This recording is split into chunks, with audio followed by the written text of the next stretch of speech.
Hey guys, SkittleRampage here. Welcome back to a new video. I do hope you're enjoying your day today. So, WonderCon 2025 reveals just happened the other day. Just out of nowhere, Funko just started revealing different exclusives, so it was definitely a fun day, and they had a lot of really fun stuff. Now, I actually went over all of these reveals in a video the other day. However, I haven't had a chance to go over the shared retailer guide as to where you can buy these exclusives, and I had some other information that was pretty important that I wanted to tell you guys. Before we continue the video, we do have our question of the day, which is, do you have a Funko Pop in your collection that looks a little odd? And I actually have Jingles here. This is definitely a weird looking one. Alrighty guys, so let's go ahead and start off with showing off all the different exclusives that were announced. You also get to see their box claims and all that, just in case somebody didn't check out my other video. Starting off with anime, we do have Madara here. This is an insane moment. Probably stole the show for anime, to be honest. Like, they killed it with this mold. I saw some people not really like it, saying it kind of just looks like a big fire blob.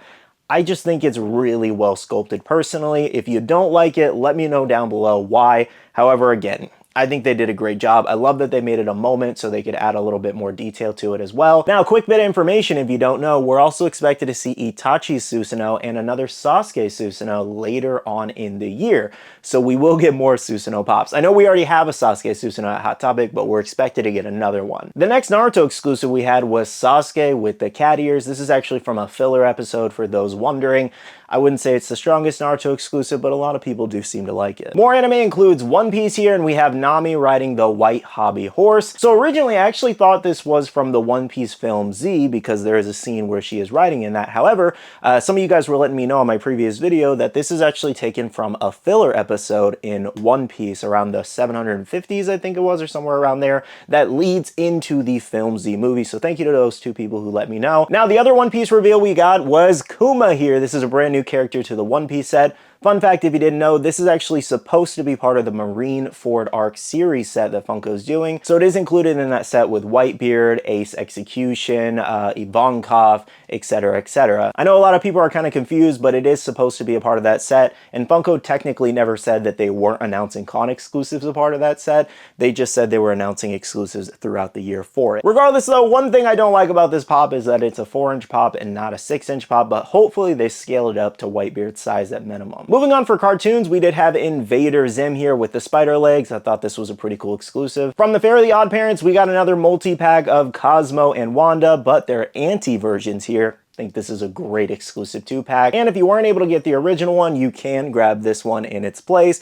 However, we are also expected to get common versions of that original 3-pack too, just in a couple months here, so stay tuned. For Toy Story fans, we had the 10 toy here, limited to 5,000 pieces. Next, for D&D fans, we have Igwilv here. I still can't pronounce this name. However, this one's limited to 2,000 pieces and is a convention-only exclusive. For She-Ra fans, we had a Facet exclusive here that's limited to 2,000 pieces, and this is also convention-only. And for Voltron fans, we had a Deco art sketch version of just an older pop we already had.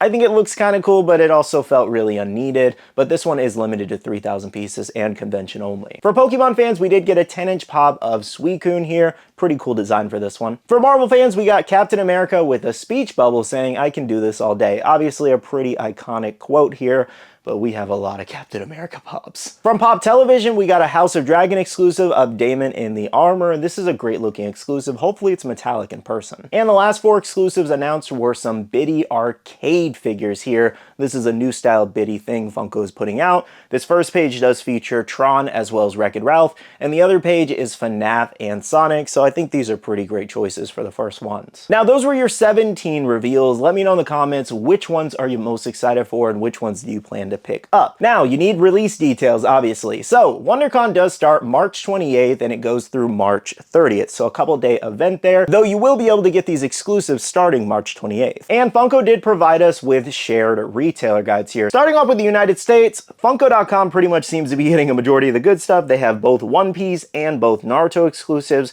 as well as that 10 toy limited edition piece and Damon with the armor. For show only all the way on the right, meaning they will only be available at the WonderCon booth in California, we have She-Ra, as well as the D&D pop and Voltron. In Target stores and online, you will be able to find that Captain America pop. Hot Topic will be getting Invader Zim. And then Toy Temple, which is a mom and pop shop similar to Child's Collectibles, will be getting the Fairly Odd 2 Parents shared. And then Amazon will be getting Suicune. Now, important note here, just to let you guys know, you can actually get all of these still at Funko.com outside of the convention-only ones, the 3 that you saw on the right there. Everything else you can get on Funko, as well as the shared retailer, or if you're attending the event. Basically, there are multiple places where you can grab a majority of these. Now, very quickly, let's go over some of the overseas or international shared retailers. For Canada, we have GameStop Canada getting both One Piece, as well as Naruto exclusives, Damon, and the 2-pack from Fairly Odd Parents. And then Funko.com is getting everything in that square. And then Walmart Canada will be getting the Captain America. For Germany, Austria, and Switzerland, Funko Europe will be getting a majority of the exclusives there. And then on the right, over at Smith's Toys, you can find Suicune, Captain America, and Invader Zim. The next page, we have France, Belgium, and Netherlands. Funko Europe getting everything on the left. Then we have FNAC getting Captain America as well as Inner Toys. Then we have Micromania getting Suicune and Invader Zim. And then Shop for Geek getting Suicune too. For Spain, Portugal, and Italy, we have Funko Europe getting a majority of the exclusives there. And then Game Warden and Game Academy will actually be getting Captain America. And finally, for the UK and Ireland, Funko Europe getting a majority of the exclusives, and then Smith Toys will be getting the Suicune. That does wrap up all the shared retailer guides I was able to find between Funko and Funko Europe's Twitter.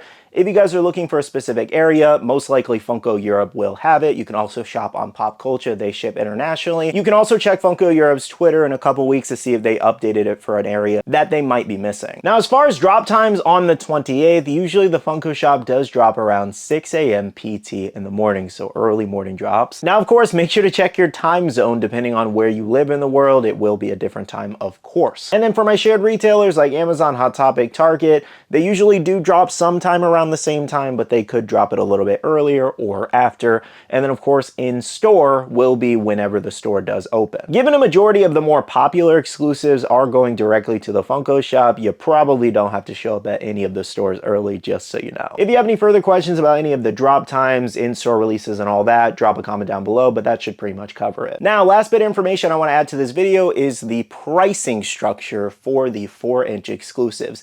It's different this year, and I don't know how many people are going to be happy about this. So, you know how they're doing the Marineford series where Ace was $20, as well as Garp, where they're tacking on an additional $5 with that hard stack protector. Well, for WonderCon this year, it looks like they're doing a similar price structure for every 4-inch exclusive. So, for example, Kuma there, or let's go over some of the other ones. We have Damon, Sasuke, Invader Zim, Captain America. All of the 4-inch pops are priced at $20 instead of their normal $15 convention price tag.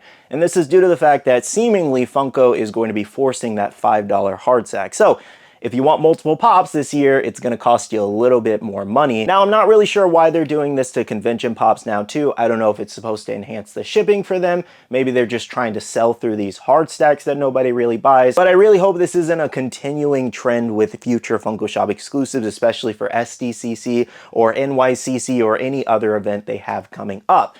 Now, it doesn't seem like this may apply, though, to shared retailers. Like Target, for example, has the Captain America listed for $15 still. And Hot Topic should have their Invader Zim exclusive listed at regular price, too.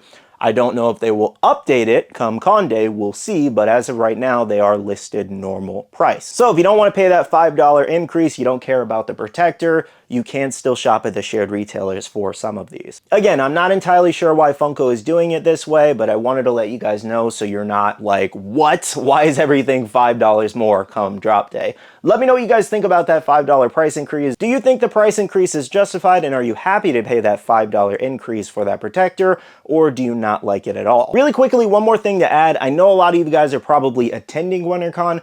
Funko should put out some details soon about how you can enter their lottery for the different exclusives to buy at WonderCon. So make sure to be paying attention to WonderCon and Funko's Twitter for that information. Well guys, that does wrap up today's quick WonderCon guide. I might do another guide closer to the event, just reminding you guys of all of this stuff. But I do want to thank you so much for watching. Hit the like button down below if you did enjoy, and subscribe and click that notification bell if you're new here. I do want to go ahead and end off the video by saying a big shout out to all the awesome Patreon supporters of the channel. You guys are amazing for supporting myself and the channel. If you guys are interested interested and want to check out the Patreon, the link is down below. We have a Patreon and Discord where we share a lot of information, news, restocks, updates, links, and more. And finally, make sure to follow me on all my social medias at SkittleRampage over on Twitter, TikTok, Instagram, and my Facebook page, so you can stay up to date. All right, love you guys. See you guys in the next one. See you guys later. Bye.